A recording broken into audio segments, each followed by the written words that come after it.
boa noite a todos. Sejam todos bem-vindos ao ato público Compromisso Profissional e Social do Farmacêutico. Este evento que é uma parceria entre o Conselho Regional de Farmácia do Estado de São Paulo e do Sindicato dos Farmacêuticos do Estado de São Paulo. Este evento integra as atividades do 14º Encontro Paulista de Farmacêuticos, que teve neste ano o tema Gestão de Carreira. Informamos que este evento está sendo transmitido ao vivo no nosso portal www.crfsp.org.br. Portanto, peço aos senhores que desliguem os celulares, se não for possível, coloque no modo silencioso para o melhor andamento do nosso evento. Com grande honra e satisfação que convidamos para a abertura oficial o doutor Pedro Eduardo Menegasso, presidente do Conselho Regional de Farmácia do Estado de São Paulo.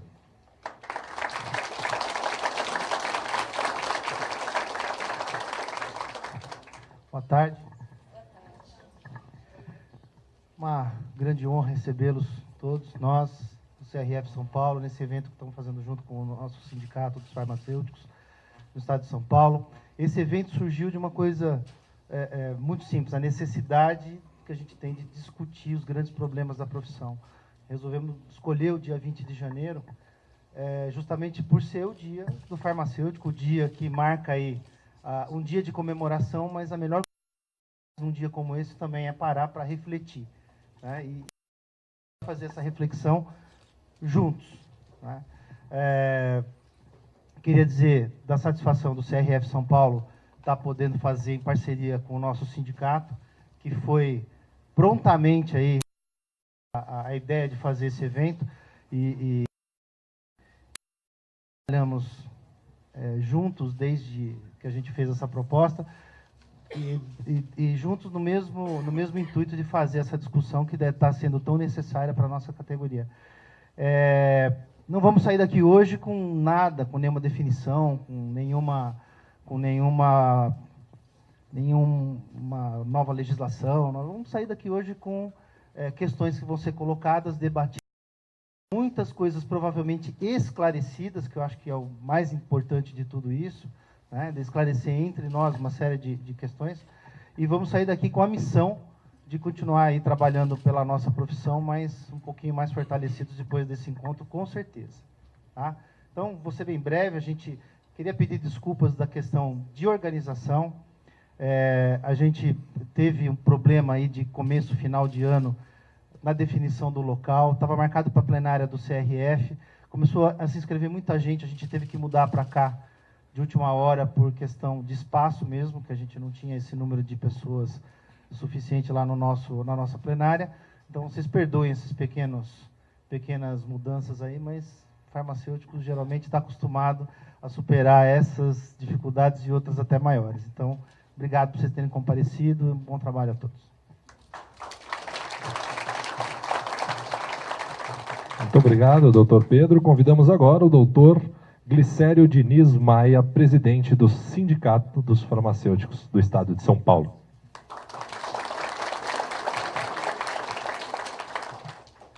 Boa noite a todos e a todas. Em primeiro lugar, eu quero agradecer a diretoria do Conselho Regional de Farmácia, na posição do Dr. Pedro Menegasso, em convidar o sindicato, né, para um projeto em comum, um projeto que nós sempre defendemos de aproximação entre as entidades para debater os problemas inerentes à nossa profissão. É nosso compromisso estar aqui presente, né, de forma transparente, né, com abertura para os debates, justamente em termos de tudo aquilo que a gente defende, que é a valorização, que é o fortalecimento, que é a melhor remuneração para o profissional farmacêutico em todos os âmbitos de atuação. Hoje, evidentemente, é o nosso dia, o dia 20 de janeiro, foi uma data muito bem escolhida pelo Conselho Regional de Farmácia, né, e quero agradecer também a presença de outros colegas de entidades que fazem aqui presente, e é esse nosso projeto, é um projeto em comum, né, para debater problemas e deixar claro para nossos associados, os nossos colegas, o real papel das entidades e o nosso compromisso de fazer isso acontecer de uma forma coletiva e participativa. Então, quero agradecer, acho que esse é o momento da gente colocar as ideias, colocar as dúvidas e colocar a nossa entidade à disposição para não só o Conselho, como todas as entidades que representam e defendem a profissão farmacêutica, que nós escolhemos e temos muito respeito e gratidão por amar essa profissão. Obrigado.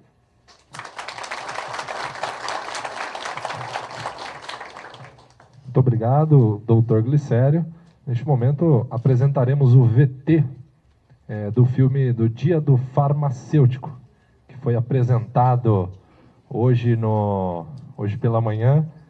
Já tem alguém que viu ali, assistiu de manhã no encontro, foi apresentado também no intervalo do jornal, foi apresentado mais na novela das 8, no intervalo da novela Amor à Vida. Olha só, e amanhã no Mais Você. Esse é o VT do farmacêutico, senhoras e senhores. Medicamentos são essenciais para a nossa saúde, mas se usados de maneira errada, podem até matar. Por isso, onde tem medicamentos, tem que ter farmacêutico.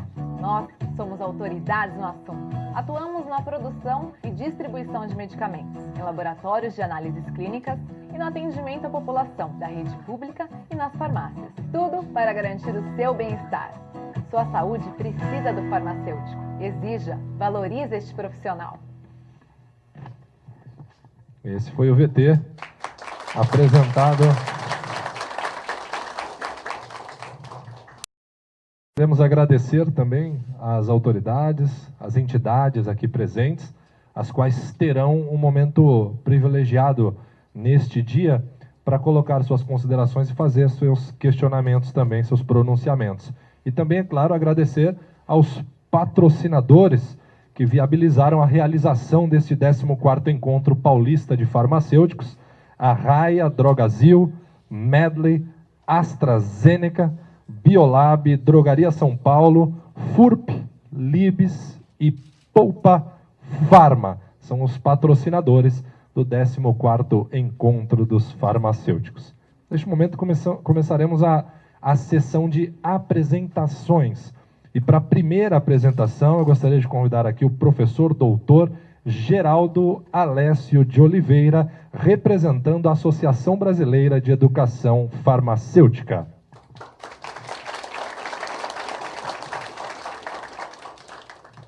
Bom, obrigado a todos.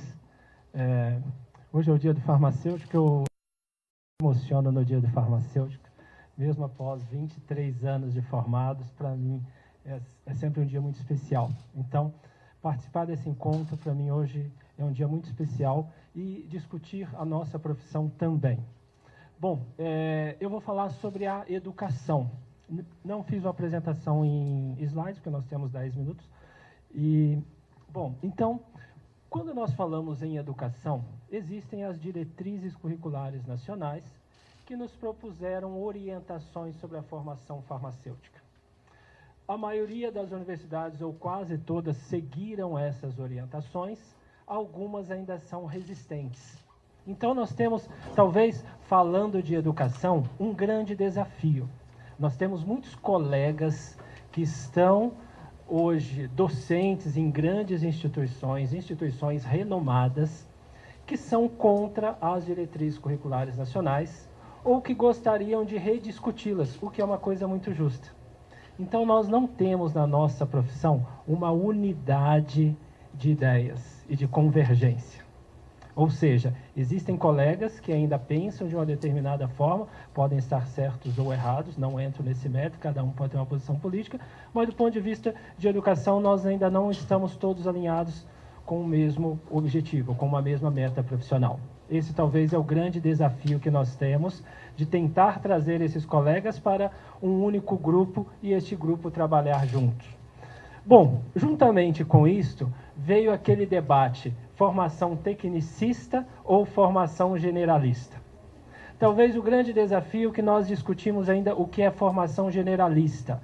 Formação generalista não é integrar as áreas de alimentos, medicamentos e análises clínicas. Formação generalista é preparar o profissional para ver o todo, com conhecimento de ciências exatas, ciências humanas, ciências sociais, ciências biológicas e ciências farmacêuticas. Então, se nós propusermos aqui, qual que é a vantagem da formação generalista? Estudos em outros países mostram que a formação generalista é mais vantajosa que a formação tecnicista. Exemplo típico disso, um exemplo típico da formação tecnicista do farmacêutico. Não sei se vocês discordarão de mim. O farmacêutico no balcão de farmácia, recém-formado.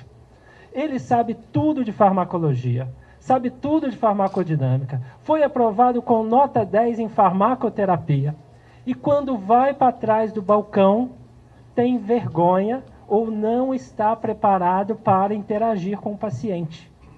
Mas por que acontece isso? Isto é um fenômeno humano? Todos nós nos sentiríamos assim? Não. Isto acontece porque nós não estamos preparados para comunicar.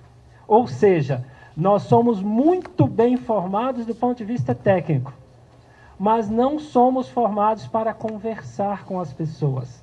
Não fomos formados para interagir. Isto também faz parte da formação superior. Talvez o grande desafio que eu vejo como educador na nossa profissão é esta formação extremamente tecnicistas. Nós somos, sim, muito bem preparados para conversar sobre análises clínicas com todos os médicos e, no entanto, nós não desenvolvemos esta habilidade quando estamos trabalhando. Por quê? Porque não nos foi formado um lado humano e social. Nós não fomos formados para comunicar. Significa o quê? Que precisamos rever, sim, a nossa graduação. E talvez para os nossos colegas, na hora que a gente lê sobre educação, o grande desafio é, se nós pudéssemos dar a chance de todos os nossos coordenadores de curso de inserir 20% a mais de grade horária nos cursos, ou boa parte deles inseriria farmacologia, farmacoterapia, análises clínicas, enquanto eles estão indo no caminho errado. Eu tive uma surpresa muito interessante, que eu imaginava que o ensino norte-americano, canadense, etc., era extremamente tecnicista. E quando eu me deparei com as matrizes americanas, 30% do que eles ensinam é de conteúdo de ciências humanas e sociais. O farmacêutico americano, durante a graduação dele, ele aprende sim a interagir com o paciente, a relacionar com o paciente, a aproximar do paciente. Isto dentro das matrizes curriculares, dentro das cargas horárias. Então, este é o grande desafio que nós temos, que é mudar a formação do farmacêutico para uma formação do farmacêutico 5 estrelas. E olha que nós temos ótimas referências. Precisamos ser comunicadores, precisamos ser mais pesquisadores, precisamos investigar a nossa profissão no dia a dia, precisamos discutir a nossa profissão no dia a dia, que é isso que nós estamos fazendo aqui. Este é o grande desafio, então, que nos reserva para os próximos anos. Um outro desafio muito grande também é o movimento da educação superior brasileiro. Então, nós temos hoje no Brasil uma política nacional de ter 1/3 dos jovens entre 18 e 24 anos no ensino superior.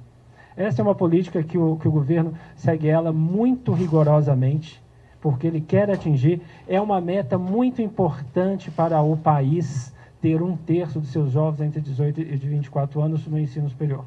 Mas para isso nós temos um desafio. Houve uma redução da carga horária de todos os cursos de ensino superior no Brasil. Então, quando nós colocamos que o ensino farmacêutico, alguns colegas falam assim, mas o ensino farmacêutico está muito deficiente em algumas áreas, nós temos pouca carga horária. Este é um fenômeno que acontece em todos os cursos superiores no Brasil. Então, a engenharia passa pela mesma reclamação, a enfermagem e todas as profissões, exceto medicina, que foi privilegiada com uma matriz de 7.200 horas, enquanto todos os outros cursos têm uma matriz de 4.000 horas. Bom, qual que é o problema, então, de nós termos um curso de carga horária total? Como nós somos formados, nós lembramos do nosso histórico, que somam 4.000 horas. O nosso grande desafio é que os demais países, com exceção da África e da América Latina, têm cargas horárias maiores. Então, se nós formos nos Estados Unidos, o farmacêutico nos Estados Unidos ele é formado com 5 ou 6 anos, com uma grade horária de 5 a 6 mil horas. Ou seja, o farmacêutico formado nos Estados Unidos tem uma carga horária média superior ao farmacêutico brasileiro de 2.000 horas em média. Se nós formos na Europa, esta carga horária ainda é mais significativa. Por exemplo, na França. Na França, o curso de farmácia tem 6 anos de duração, enquanto no Brasil é de 4 anos. O curso de farmácia na França chega a quase 8.000 horas aulas. No Brasil, 4.000 horas definido pela legislação. Bom, vamos pensar agora numa indústria farmacêutica interessada em criar uma área de pesquisa e desenvolvimento. Onde é que vocês acham que ela possivelmente se instalaria? Num país cujos profissionais têm uma carga horária de 6 ou 7 mil horas, quase o dobro daquela praticada no Brasil de 4.000 horas, ou se implantaria no Brasil com a média de cursos de 4.000 horas. Possivelmente essa indústria prefira levar a área de pesquisa e desenvolvimento dela para um outro país onde tenham mais mão de obra qualificada para desenvolver atividades. E isto, estou citando o exemplo da indústria farmacêutica, mas nós poderíamos levar esse exemplo a diversas outras áreas. Então, quando nós falamos, por exemplo, da prescrição farmacêutica, um ato legal muito importante para o farmacêutico, e se nós compararmos mais nos Estados Unidos, o farmacêutico pode prescrever uma série de medicamentos, mas nós temos que lembrar que ele tem 6 anos de graduação e no mínimo 2.000 horas a mais que o farmacêutico brasileiro. Então não estou falando que nós não estamos preparados para fazer isso. Estou falando que talvez este fosse o momento de nós nos unirmos para que nós pudéssemos montar sindicato, demais entidades, entidade de educação farmacêutica, como a Associação Brasileira de Educação Farmacêutica, que eu estou representando, conselhos regionais e federais, para que a gente pudesse lutar para assegurar uma formação mais adequada para os nossos colegas. Bom, nós podemos sentar em cima dessa situação e ficar reclamando da vida, né? Os outros são melhores, mas talvez não é o nosso objetivo. O nosso objetivo aqui é propor estratégias para minimizar e para tentar resolver este problema. Quais estratégias nós poderíamos discutir aqui? Primeira delas, nós poderíamos passar, precisamos criar uma luta em conjunto para que a gente possa aumentar a carga horária do curso de farmácia, ou seja, queremos reelitizar o curso de farmácia. Não sei se essa palavra reelitização é uma palavra muito adequada ou a mais adequada, mas eu acredito que a profissão passa por uma fase de perda de reconhecimento. E talvez a gente tenha que repensar estratégias para fortalecer a imagem da nossa profissão. Isto passa pela graduação, certo? Ou seja, nós preparamos os nossos alunos para discutir farmacologia, mas não preparamos eles para se vestir de uma forma adequada. E eu lembro muito bem que a imagem profissional passa pela imagem visual que nós temos dos nossos colegas. E nós reconhecemos a competência profissional dos nossos colegas, a não ser que você o conheça por mais tempo, mas pela imagem que ele passa. Então, se nós não passarmos uma imagem de conhecimento, de credibilidade, de confiança, nós não seremos reconhecidos por essas características. Então, a formação pessoal dos estudantes também passa pela formação universitária. E isto é responsabilidade das universidades, certo?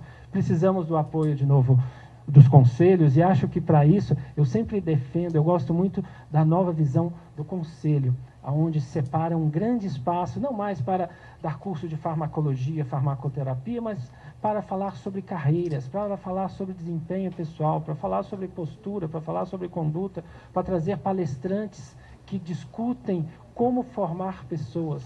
E nós precisamos dessa mudança deste cenário hoje, se nós queremos maior reconhecimento da sociedade, né? Bom, e agora, quando a gente fala reconhecimento da sociedade, nós falamos reconhecimento político também. Se a sociedade é compreendida por pessoas, demais profissionais e por políticos, se a sociedade não compreende, não valoriza muito bem o farmacêutico, os políticos que vêm da sociedade também não valorizam. Então, o fenômeno de falta de reconhecimento ou de menor reconhecimento social também é um menor reconhecimento político. E aí acho que entra um outro viés, que é: precisamos mostrar para os nossos líderes o que o farmacêutico faz, o que ele está preparado para fazer, para que esses políticos possam se sensibilizar com esse potencial da nossa profissão e possam abrir espaço para que nós possamos mostrar os nossos trabalhos. Talvez o desafio que nós falamos, mas como inserir o farmacêutico no SUS? Se o político que é eleito prefeito veio da sociedade, e se a sociedade não sabe muito bem o que o farmacêutico faz, o que o farmacêutico pode fazer por ela, ele automaticamente vai ter o mesmo comportamento que ele tinha enquanto cidadão. Ou seja, não vai permitir esta expansão, esta inserção do farmacêutico. Então, acho que os desafios são muitos, e o grande desafio passa pela educação, porque nós, universidade, nós, educadores, somos responsáveis por todos os colegas que estão no mercado. A formação dos indivíduos é responsabilidade do ensino. E se temos um grande buraco na formação que precisa ser preenchido, que precisa ser resolvido, é responsabilidade nossa que estamos na educação. Então, deixo a minha mensagem aqui: precisamos sentar, trabalharmos juntos em torno de um objetivo que toda a nossa profissão possa ganhar. Agradeço a vocês.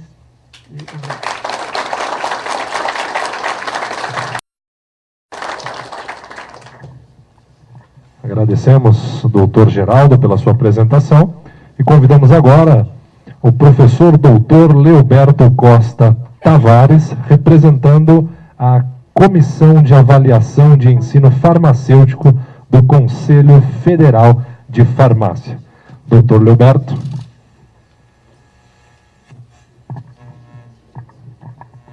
Boa noite a todos. Então, inicialmente, eu gostaria de agradecer ao Conselho Regional de Farmácia pelo convite e parabenizar a todos nós pela profissão que escolhemos ter.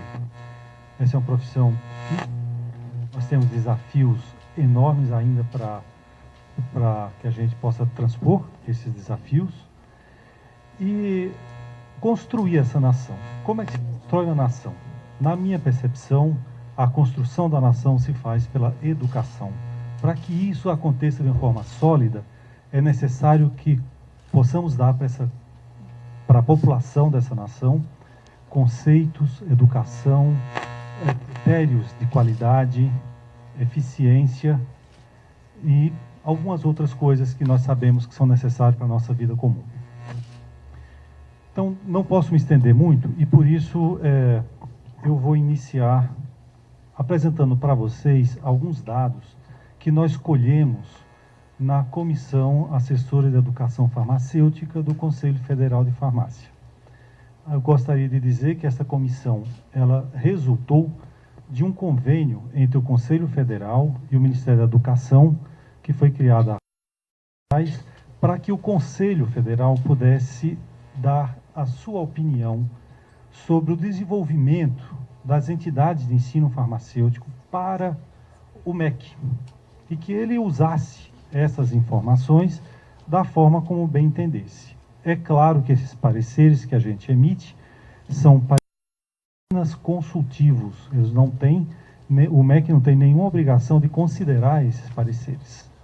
O fato é que nós percebemos, ao longo do nosso trabalho, nesses últimos 4 anos, que esses pareceres que a gente emite sobre as faculdades de formação de farmacêuticos pelo país inteiro tem orientado e muito as decisões do MEC. O que eu vejo isso com muito bons olhos, até porque a visão que nós temos dentro da Comissão Assessora de Educação Farmacêutica no Conselho Federal é uma visão mais profissional, um pouco menos acadêmica e mais profissional, mas juntando a parte educacional, a parte acadêmica, focando o exercício profissional para que ele possa ser desempenhado com a estrutura técnica e competência necessária para um exercício adequado. Então, nós temos percebido um feedback bastante positivo do Ministério da Educação, que tem apoiado essas ações do Conselho Federal através dessa Comissão de Educação Farmacêutica e que incentiva, inclusive, a outros conselhos federais e outras profissões para que faça o mesmo, para que possa trazer esse feedback visto pelos próprios profissionais da área acerca da educação da sua área.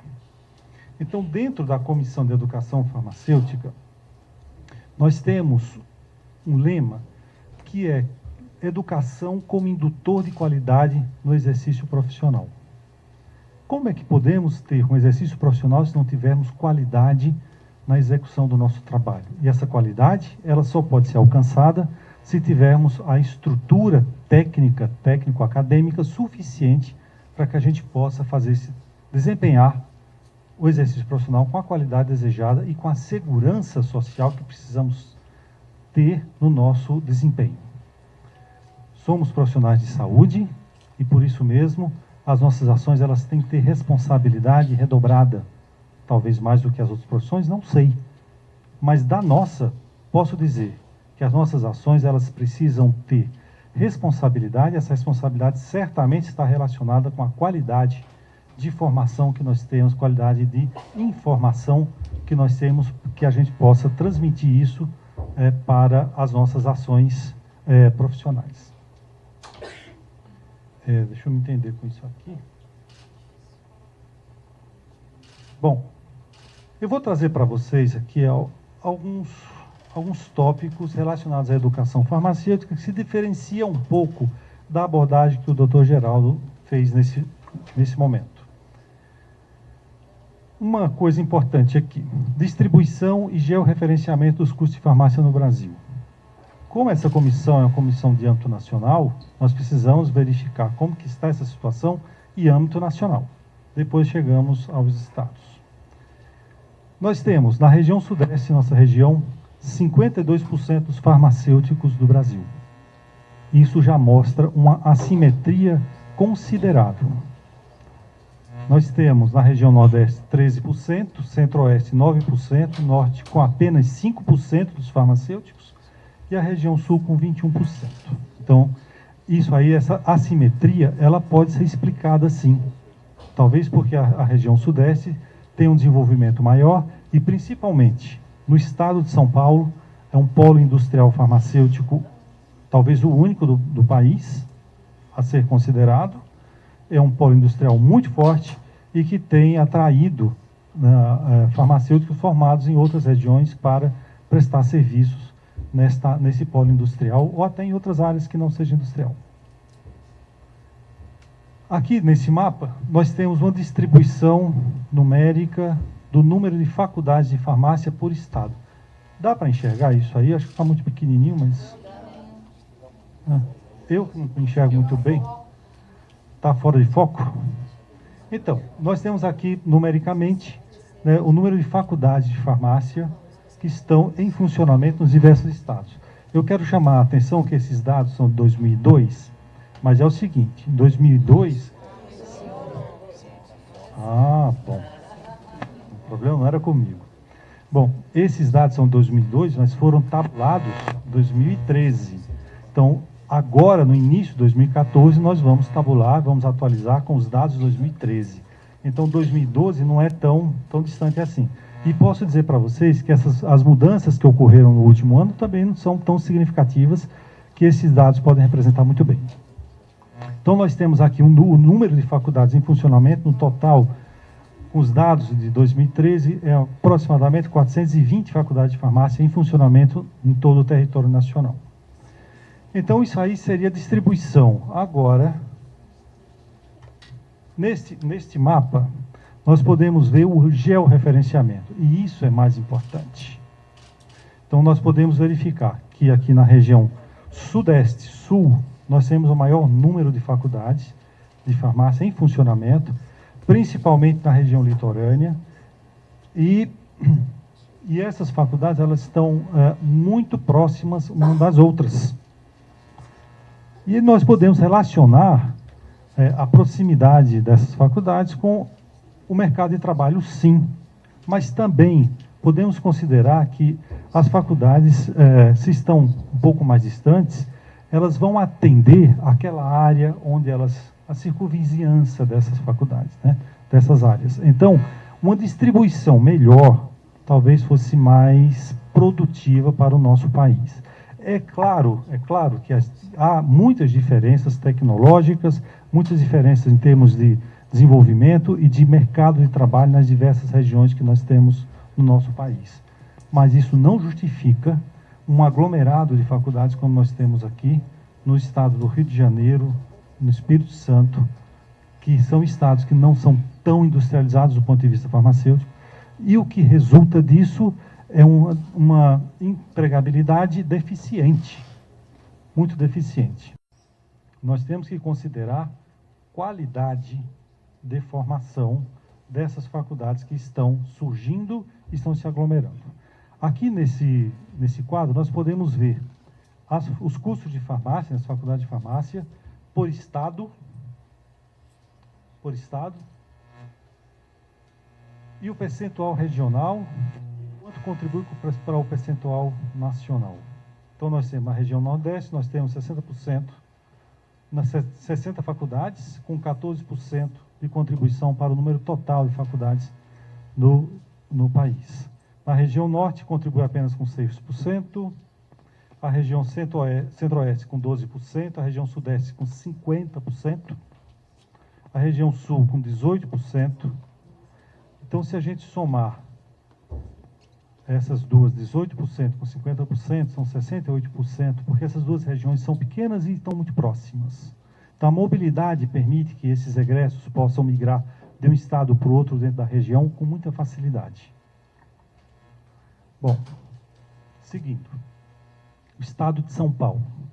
Esse é o estado mais desenvolvido da nação, extremamente industrializado, é onde está o polo farmacêutico industrial, podemos dizer dessa forma, e nós temos um número muito grande de faculdades de farmácia nesse estado. Qualidade, vamos discutir depois.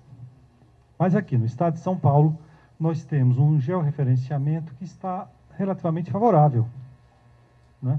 As faculdades estão bem distribuídas aqui. Aqui nós temos o número de cursos, né, relacionando a cor com o número de cursos.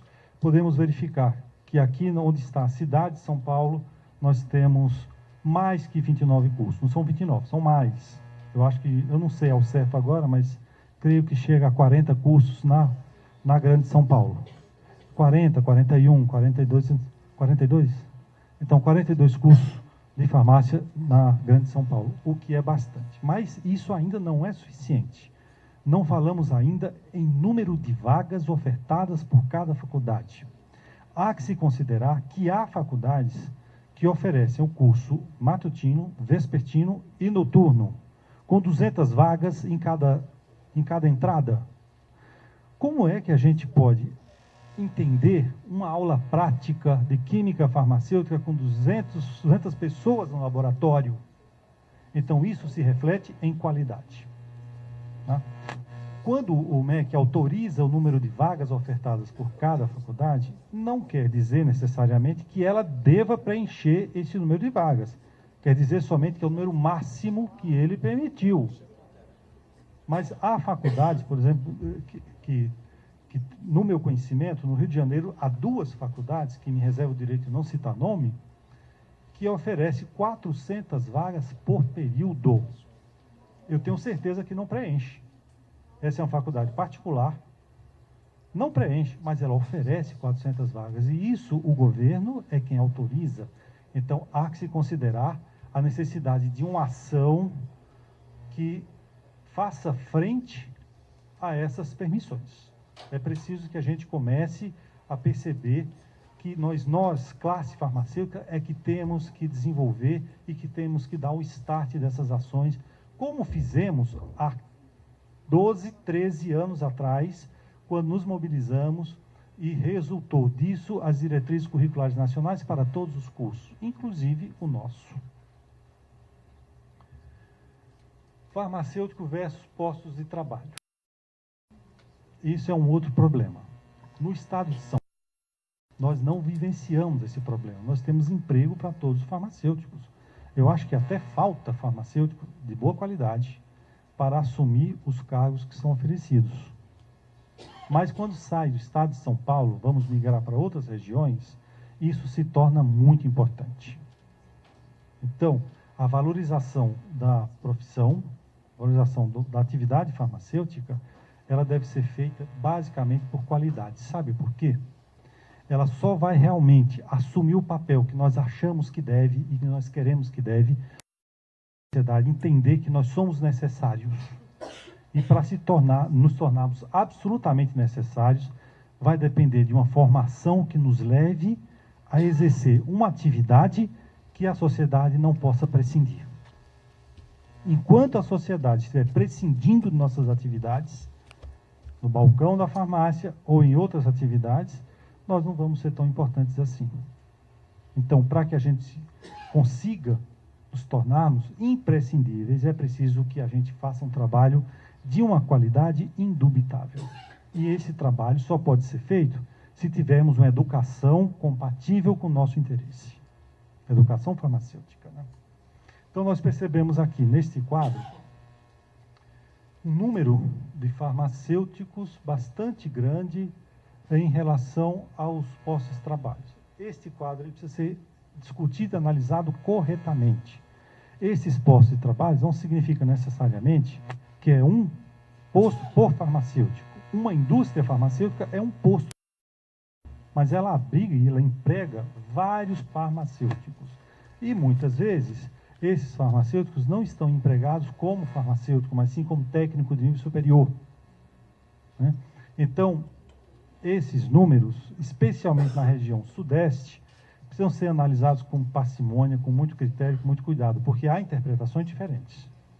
Para as outras regiões, isso é um pouco menos importante, mas há regiões, temos laboratórios de análises clínicas que empregam 20 farmacêuticos e apenas é considerado sendo apenas um posto de trabalho, mas tem uma capacidade de absorção maior que isso. Então, esses números precisam ser analisados de uma forma mais cuidadosa.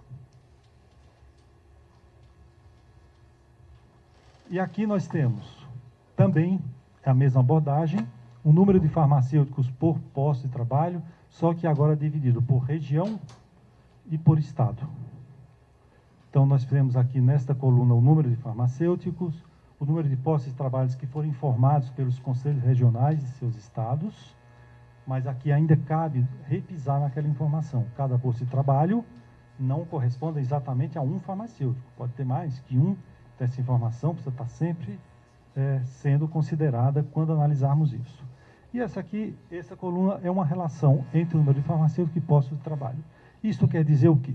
Que quando este número dessa relação for menor que 1, existe uma demanda positiva de absorção de farmacêuticos naquele estado, naquela região. Quando isso é maior que 1, quer dizer que está sobrando farmacêutico. Não é bem desta forma, porque nós temos que considerar que cada posto de trabalho pode ter mais que um farmacêutico, mas é, de alguma maneira, um indicativo para que a gente possa saber avaliar a capacidade de novos profissionais em determinado estado.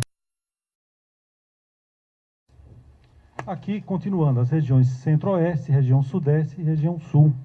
E nós podemos observar, na região sudeste, esses números são maiores. Nós temos, de janeiro, por exemplo, 1,88. Quer dizer que nós temos um número de farmacêuticos muito maior do que a demanda necessária do Estado, né? Desemprego. Legislação educacional farmacêutica vigente. Há 12 anos atrás, mais 15 anos atrás, nós começamos a nos debater dentro da nossa profissão qual seria o rumo da nossa profissão em termos de educação farmacêutica para as próximas décadas. aconteceram discussões. Em 2001, houve uma reunião em Brasília para discutir sobre o rumo do currículo farmacêutico. Se deveria continuar com as habilitações, se deveria passar para a forma generalista, ou se separaria já no vestibular pela opção de uma das habilitações. Eram essas 3 vertentes. Houve essa discussão, não sei se alguém aqui presente participou disso, houve essa discussão e a primeira posição foi descartar a possibilidade de separação no vestibular. Essa foi retirada. Aí ficou manter como está, que era com as habilitações, ou ter a formação generalista. Houve um debate muito grande e venceu a opção generalista com 2 votos de diferença. Se alguém lembra disso, foi apenas 2 votos. Isso quer dizer que, como não era tão forte assim, ninguém tinha tanta certeza que esse seria o caminho. Mas os 2 votos daquele grupo, que talvez tivesse 100 pessoas ou menos até, decidiu-se por por mudar a orientação de formação e passar para um modo generalista. O MEC aceitou, estabeleceu, criou a resolução, em 2002 colocou essa resolução. A maioria das faculdades de curso de farmácia aderiram a essa resolução, depois de passados 10 anos, já estamos com 12 anos passados já, e isso demorou para acontecer, mas posso dizer para vocês que ainda há cursos que não aderiram, e apesar de ser uma resolução de âmbito nacional que deve e que alcança a todos, ainda há cursos que não aderiram. De forma que essa resolução, ela teve no seu bojo a compressão dos conteúdos das habilitações numa formação generalista. Então, nós comprimimos esses conteúdos todos numa carga horária bem menor, e essa resolução não estabeleceu essa carga horária a princípio, deixando que as faculdades fizessem, por sua livre escolha, o tempo de formação. A grande maioria das faculdades, na sua adaptação à resolução, passaram a cumprir a formação em 3.000 horas. Às vezes 4 anos, às vezes 3 anos e meio. Ora, como é que nós vamos conseguir dar conta de abranger todo o conteúdo da parte comum do curso de farmácia antigo, somado às 3 habilitações que tínhamos numa carga horária menor e num tempo menor? Só pode acontecer se nós tivermos a superficialização da informação. Aconteceu desta forma. Então, muitos profissionais foram formados com 3 anos e meio ou com 4 anos, com 3.000 horas, 3.500 horas. Então, nós temos esses profissionais no mercado que tiveram uma formação que foi comprimida. Os seus conteúdos não podiam ser todos ministrados de forma e na profundidade adequada, num tempo tão curto assim. Resultado, nós estamos vendo agora, muitos desses profissionais que são egressos desse momento, dessa situação, que está no mercado, mas que talvez não tenha a formação como nós gostaríamos que tivesse. Passaram-se 11 anos, 12 anos, passaram-se 12 anos, a maioria das faculdades já se adequou a isso. Nós tivemos em 2009 o estabelecimento da carga horária mínima de 4.000 horas, que tem que ser cumpridas em 5 anos. Melhorou um pouco. Mas estamos satisfeitos com isso? Será que essa é a formação que nós queremos dar para os nossos futuros profissionais? Eu, como educador, 30 anos já em sala de aula, eu posso dizer para vocês que estou muito preocupado com isso. Eu acho que chegou o tempo, chegou o momento de começarmos a repensar isso. As coisas mudaram nesses 10 anos, o mundo mudou, a tecnologia mudou, a ciência mudou, tudo está mudando a uma rapidez que às vezes a gente nem consegue alcançar. Será que nós não temos também que acompanhar neste aspecto da legislação e flexibilizar isso? Eu não sei se nós deveríamos voltar ao que era antes, não sei se é isso. Eu acho que nós temos que pensar e talvez achar um caminho que seja uma forma intermediária, que a gente possa atender de uma forma mais adequada à formação que desejamos para as próximas décadas. o momento, eu entendo que já está passado de ter iniciado essa discussão. Não temos que esperar nem um pouco mais. Temos que começar a alinhar com as entidades farmacêuticas, com os nossos profissionais, com os nossos representantes setoriais, com os conselhos regionais, com o Conselho Federal, com o MEC, iniciar uma discussão para que a gente chegue a um conceito de termos no país uma formação para os cursos de farmácia que seja mais adequada com as nossas necessidades. E com isso, e com essa adequação, possamos nos tornar profissionais imprescindíveis para as nossas atribuições. Se nós perguntarmos para nós mesmos, nós somos realmente imprescindíveis nesse momento? Em todas as áreas de nossa atribuição? Será que somos? Vamos pensar isso. O que temos como legislação atual? A que está vigente.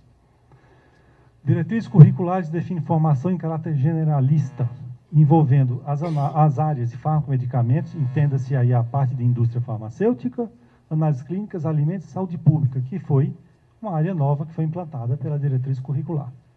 O que deve ser atendido independentemente da região onde se localiza o curso. É de âmbito nacional. Olha aí, quanta coisa temos que atender. Muito conteúdo para pouco tempo. Só é possível fazer isso através da superficialização do conhecimento. Não tem outra forma. A formação deve ser fundamentada em eixo obrigatório e pluralista, complementado com disciplinas optativas de livre escolha do discente. Em geral, as instituições de ensino não oferecem essa possibilidade porque ela não dá um número de disciplinas optativas que permita essa flexibilização. Essas disciplinas optativas, elas são um número reduzido e que o aluno acaba tendo que fazer aquele grupo de disciplinas, então ele não tem essa flexibilização de fato. Disciplinas optativas não são engessadas como eixo obrigatório, sendo sugerido que cada IES construa seu conjunto de disciplinas optativas atendendo à demanda regional e à tendência do mercado local. Por exemplo, um curso de farmácia no Amazonas, ele deverá ser necessariamente igual a um curso de farmácia no estado de São Paulo, na cidade de São Paulo? Eu acho que não. Eu acho que ele tem que ter um eixo comum, as informações básicas e fundamentais devem ser comuns, mas até mesmo para você fixar esse novo profissional na sua área, na sua região, este curso tem que atender a demanda daquela região.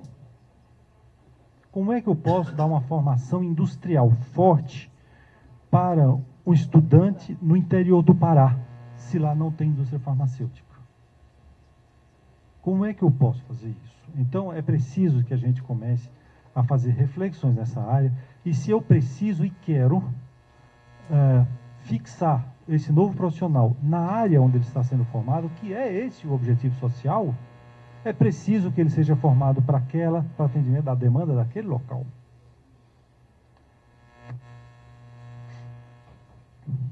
Não há restrição de instalação de tendência de formação, desde que os preceitos dessa formação generalista sejam respeitados. Então, a legislação permite isso, que dentro de um curso tenhamos uma tendência que atenda mais ou menos uma necessidade regional. A legislação permite isso. Será que as faculdades estão fazendo isso? É um preceito da legislação, isso está certo, está legal. Mas nós temos observado, nesta comissão que eu participo lá em Brasília, que analisa os cursos distribuídos no país inteiro, e isso não está acontecendo. Em geral, a ES não oferece essa possibilidade. Ela oferece o mínimo necessário exigido pela legislação. O que, na minha forma de ver, é ruim, porque esse profissional não vai ser da sua região e nem tampouco vai atender a necessidade de regiões onde tem um número, né, tem uma empregabilidade maior. Curso com no mínimo 5 anos e 4.000 horas. Ainda nós temos cursos que consideram a hora de 50 minutos, quando a legislação manda considerar 60 minutos. Uma hora não tem 50 minutos, uma hora tem 60. Né? Então, aqueles cursos que consideram hora-aula de 50 minutos, eles não dão 4.000 horas, 3.600. Então, 400 horas foram perdidas com 10 minutos de intervalo em cada aula. E isso é bastante significativo. Porque precisamos reestruturar o nosso currículo. Desde a implantação das diretrizes curriculares, né, que foi em fevereiro de 2002, não é 2004, foi em 2002, não houve nenhuma alteração significativa. Acontece que o curso, a ciência, a tecnologia, a sociedade mudou. A legislação, não. Será que nós não temos que acompanhar essas mudanças? Diretrizes curriculares agruparam as habilitações de uma única formação, de caráter pluralista, resultando em compressão dos conteúdos com consequente superficialização do ensino. Será que antes, quando nós tínhamos as habilitações, um ano em formação em análises clínicas, será que hoje nós temos a mesma formação quando nós temos que ter, num tempo menor, a formação de análises clínicas, de alimentos, de saúde pública e medicamentos envolvendo inclusive a parte industrial? Será que nós temos a mesma formação? Vamos pensar sobre isso. Novas áreas de atuação foram inseridas, como a saúde pública, e essa é uma tendência forte no mundo inteiro. Os nossos cursos de farmácia estão preparados para essa formação? Estão dando essa formação adequadamente? Estão instrumentalizando os nossos egressos de forma que ele possa fazer o trabalho em saúde pública de uma forma consequente? Será que estamos fazendo isso? As tendências de mercado mudaram e vão mudar cada vez mais, numa rapidez assustadora, resultando em necessidade de novas abordagens e atualização. Os nossos cursos de formação em farmacêutico estão atualizados, estão afinados com as demandas de mercado, estão prontos para atender necessidades atuais dos novos egressos? Será que nós estamos fazendo isso? Vamos pensar sobre isso também. Propostas. Proposta de atualização do perfil de formação, visando melhor adequação para o exercício profissional. A educação farmacêutica, a formação, ela visa tão e somente o exercício profissional. É isso que interessa. A fase de formação é somente a preparação para que ele possa fazer o seu desempenho profissional de uma forma adequada e consequente. E ele só poderá fazer isso se ele tiver ética e formação acadêmica. Se ele não tiver a formação acadêmica e ética, ele não será um profissional de qualidade. Então, um dos pilares é a formação acadêmica. Esse nós podemos mexer, a ética de cada um. Então, para isso, para que a gente possa mexer nessa parte acadêmica, é preciso uma revisão da legislação educacional farmacêutica, sim. Então, vamos começar a discutir isso. Rediscutir o estabelecimento de processo de avaliação da formação de egressos de curso de farmácia. Essa é uma discussão antiga e que já tentamos em outras épocas viabilizar, que seria fazer uma espécie de exame de ordem. Né? Isso é uma coisa desejada, mas não possível até há uns anos atrás, quando discutimos muito isso aí, e a gente esbarrava. Então, se a gente quer qualidade, a gente tem que buscar. E se a gente quer mesmo a qualidade, tem que aferir. Como é que se afere a qualidade dos egressos? Os advogados não fazem isso? Tem muitos advogados que se formam, mas não obtêm a OAB. Então, são bacharéis, mas não são advogados. Então, este é um filtro de qualidade. Então, vamos pensar se é possível a gente iniciar uma discussão sobre esse assunto novamente. Talvez agora possamos. Há 10, 15 anos atrás não era possível, mas agora talvez a gente ache outros caminhos que viabilizem isso. avaliar, em âmbito nacional, a distribuição de cursos de farmácia. Traçar uma política de controle de instalação de novos cursos e reforçar grandemente o sistema de controle de qualidade da educação farmacêutica no país. Quem faz esse controle de qualidade da educação farmacêutica é o MEC. É ele que tem essa prerrogativa, é ele que tem o poder de criar curso, de vetar a criação de cursos, de criar novas vagas, de melhorar a qualidade, de suspender o vestibular. É o MEC que tem esta condição. E para que ele faça isso bem, é preciso que ele esteja munido de informações de todas as formas, inclusive com a visão dos profissionais da área. E é isso que o MEC tem sinalizado para nós. É importantíssimo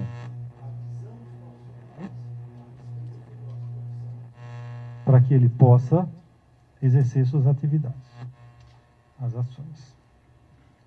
Rever o número de vagas ofertadas pelas instituições de ensino farmacêutico, focando a adequação deste número às condições didáticas, teóricas e práticas dessas instituições. Formar pessoas porque elas entraram na faculdade, só porque entraram e pagaram a mensalidade, e com isso permitir a saída, é um crime.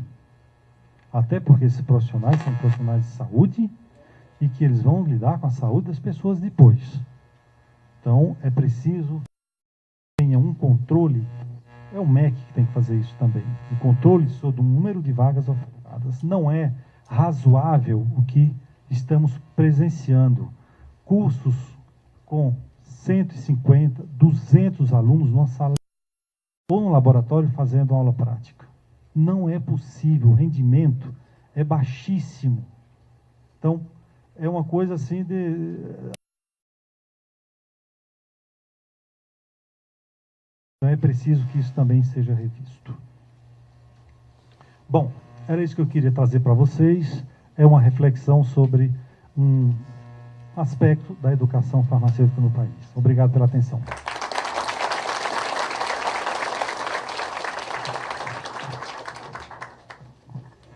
Obrigado, doutor Leoberto. Agradecemos a sua apresentação e agora convidamos o doutor Glicério Diniz Maia, ele que é presidente do Sindicato dos Farmacêuticos do Estado de São Paulo.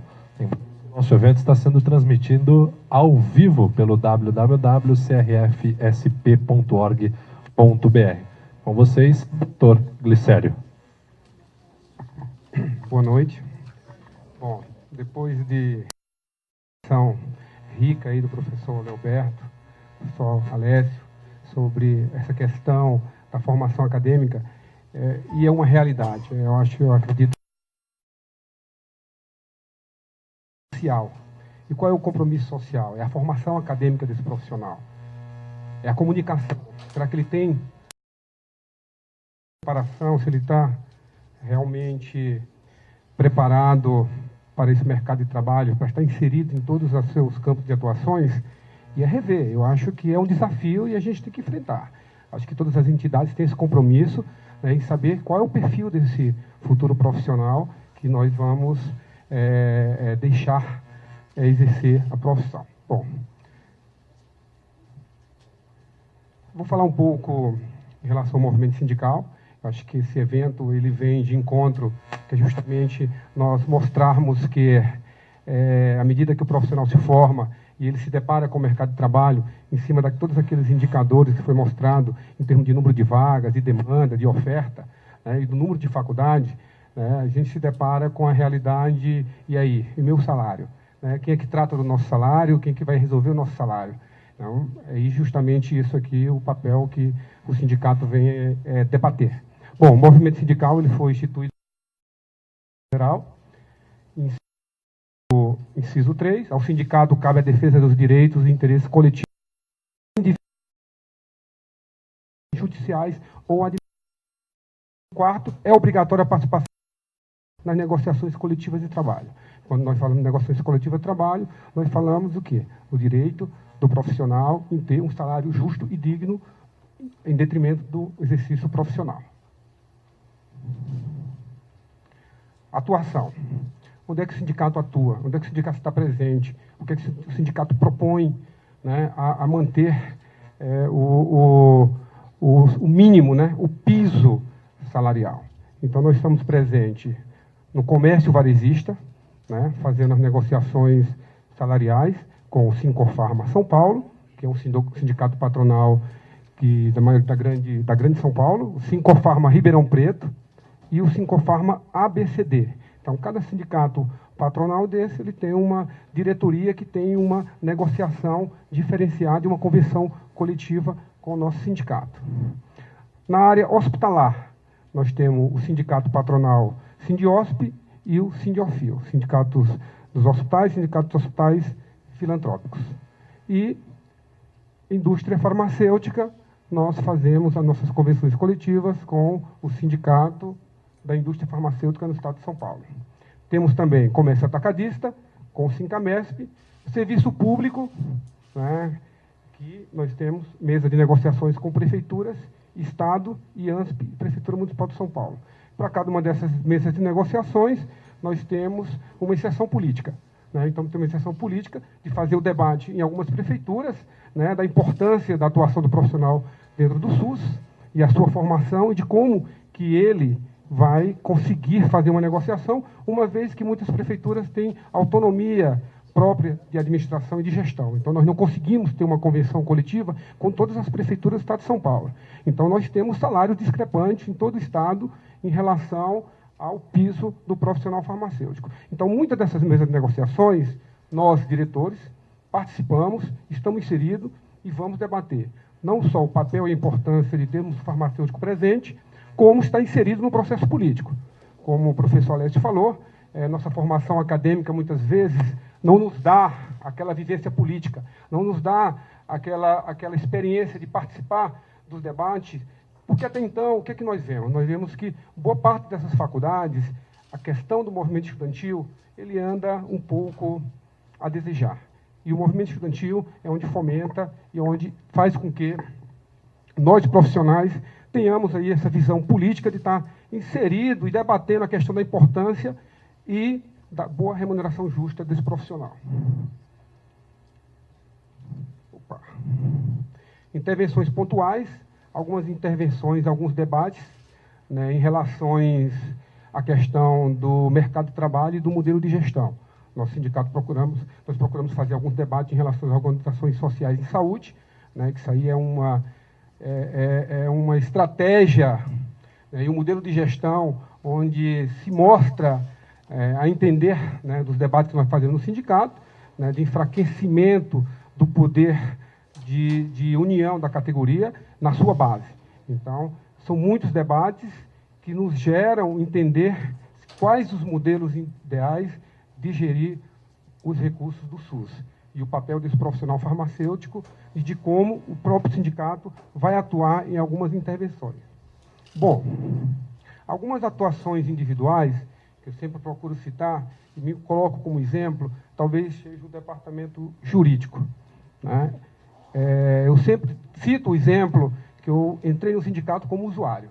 Então, eu estar na posição de presidente me colocou uma experiência de como eu entrei no sindicato na posição de usuário, com documentos, e sei que é muito difícil hoje, uma realidade, encontrarmos o quê? Advogados, escritórios, especialistas no entendimento da legislação farmacêutica, atuando no SUS, atuando no serviço público. Muitos profissionais não têm autonomia suficiente, né, de gerenciar esses recursos de forma até transparente. E muitas vezes os profissionais se debatem nesse enfrentamento da boa gestão do recurso público. Porque quem tem um mínimo de experiência no serviço público sabe, e é notório, que boa parte do sistema de gerenciamento é visado, existem falhas, existem desvios. E isso é uma realidade, muitas vezes os profissionais não se encontram preparados para enfrentar determinados problemas em relação à boa gestão do recurso do SUS. Bom, nós temos o Clube Assistencial dos Farmacêuticos, né, que dentro do Clube Assistencial dos Farmacêuticos, que é ligado ao Departamento Assistencial, nós temos a Bolsa de Emprego, onde a gente faz essa correlação aí do mercado de trabalho e do número de profissionais que nos procuram para egressar no mercado.